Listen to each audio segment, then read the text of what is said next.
बहीण भावाने मिळून दाजीचा खून का केला ऐकूनच हादरून जाल। मेवण्याची लाथा बुक्क्यांनी मारहाण। संसार करण्यासाठी पैसा खूप महत्त्वाचा असतो। या कारणावरून घरामध्ये भांडणे होत असतात। आपल्याला या ठिकाणी जास्त पैसा मिळत नाही, आपण बारामती येथे राहायला जाऊया।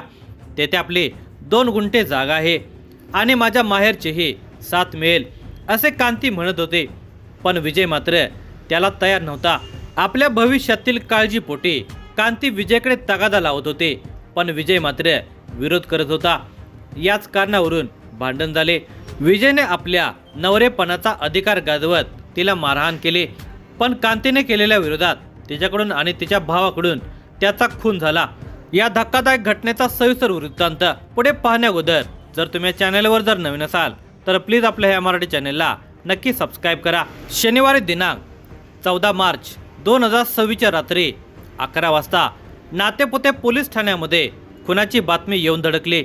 माळशिरस तालुक्यातील नातेपुते येथे असणाऱ्या पर्वतेश्वर मळ्यामध्ये विजय डेंग्या भोसले वय वर्ष 35 या तरुणाचा खून झाल्याचे समजताच सहाय्यक पोलीस निरीक्षक विशाल वायकर, हेड कॉन्स्टेबल राकेश लोहार, धनाजी शेळके, रणजित माने घटनास्थळी दाखल झाले। पोलिसांनी मृतदेहाची पाहणी केली। सदर तरुणाच्या डोक्यामध्ये दगड घातला होता, तसेच चाकूचे वारही केल्याचे दिसत होते। पोलिसांनी पंचनामा केल्यानंतर मृतदेह शवविच्छेदनासाठी शासकीय रुग्णालयात पाठवून दिला। रात्रीची वेळ असल्याने सदर तरुणाच्या नातेवाईकांच्यापर्यंत बातमी पोहोचायला वेळ लागला, पण सकाळ होताच हळूहळू मृतकाच्या नातेवाईकांची रुग्णालयामध्ये गर्दी होऊ लागली। पुढील तपास करावायचा असल्याने प्राथमिक चौकशी म्हणून सुरेखा छबू बकाले वय वर्ष 65 या नातेवाईक महिलेकडे पोलिसांनी चौकशी केली असता तिने सांगितले की विजयचा खून त्याची पत्नी कांती आणि मेवना बाजीगर उर्फ दया बिर्या काळे वय वर्ष 30 राहणार बारामती या दोघांनी मिळून केल्याचे सांगितले। गेल्या वर्षी कांतीने बारामती या ठिकाणी 2 गुंठे जागा खरेदी केली होती, त्यामुळे कांती आपल्या नवऱ्याला नातेपुते येथे न राहता बारामती या ठिकाणी राहायला जाऊया असे सांगत होते।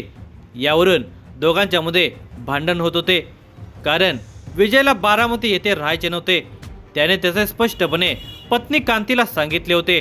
या कारणावरून दोघांच्यामध्ये भांडणे होत होते। ही बाब कांतीने आपला भाऊ बाजीगर याला सांगितले होते।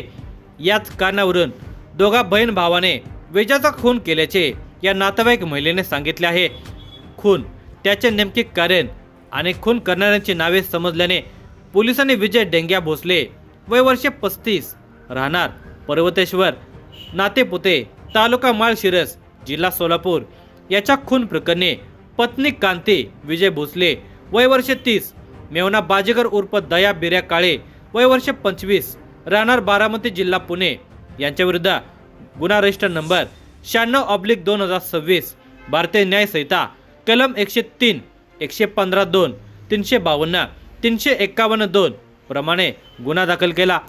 त्यानंतर मृतदेहाचे विच्छेदन झाल्यानंतर मृतदेह नातेवाईकांच्याकडे अंत्यसंस्कारासाठी देण्यात आला। पोलिसांनी या गुन्ह्यातील संशयित कांती भोसले हिला ताब्यात घेतले।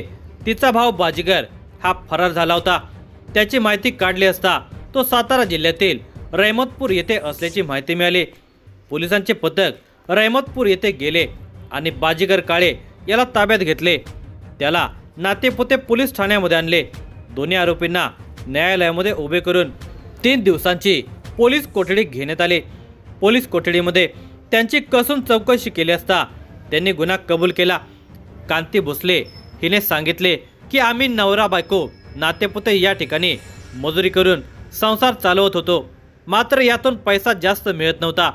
1 वर्षांपूर्वी मी बारामती येथे 2 गुंठे जागा घेतली आहे। बारामती येथे खूप काम असल्याने पैसाही जास्त मिळतो, म्हणून मी पती विजय याला आपण बारामती येथे राहायला जाऊया असे सांगत होते, मात्र ते येण्यास नकार देत होते। यामध्ये भाऊ बाजीगर याने त्यांना समजावून सांगण्याचा प्रयत्न केला होता। आम्ही मदत करतो, तुम्ही बारामतीला चला असे सांगितले, तरी विजय ऐकत नव्हता। यावरून भांडणे होऊ लागली। दिनांक 14 मार्च 2026 रोजी दुपारी 5 वाजता भाऊ बाजीगर आला। त्याने विजयला समजावून सांगितले तरीही बारामतीला येण्यास नकार देत होता. रात्री 10 वाजता या कारणावरून चर्चा सुरू असताना विजय निक्षून म्हणाला, मी येत नाही म्हटलो आहे, तुम्हाला कळत नाही का, आणि भांडण करू लागला.